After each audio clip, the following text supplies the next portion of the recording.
Dave scored 72 points out of 80 items in an exam. What is the percentage of points scored? So, ang hinahanap, percentage. So, anong portion to ng 80 items ang 72 points na score ni Dave? So, para malaman natin, i-divide lang natin ang 72 divided by 80. Kung ano yung score niya, i-divide mo lang siya sa total items, which is 80. So, the correct answer is 0.9.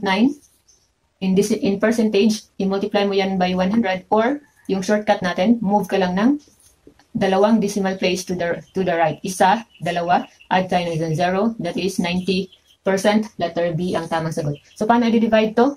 Para sa nakalimot na ng long division, remember, bawal calculator sa civil service exam. Kahit yung pinaka-basic, lagi kong sinasabi, dapat i-review ninyo. Para huwag kayong matulala doon, nakalimutan nyo na pala yung simpleng long division. So, 72 divided by 80 cannot be, kasi mas maliit ang 72 kaysa 80. So, add ka ng isang 0. Kapag nag-add ka ng isang 0, dapat meron ka ng decimal point. At kung saan ka naglagay ng decimal point, dapat dyan din nakahana yung decimal point mo dito sa sagot. So, 720 divided by 80, 9. 9 times 80, 720, 0 na siya. Kaya, 0.9 yung ating sagot dito. At para maging percentage, again, i-multiply mo siya ng 100, or yung shortcut ay move ka na lang ng dalawang decimal places to the right.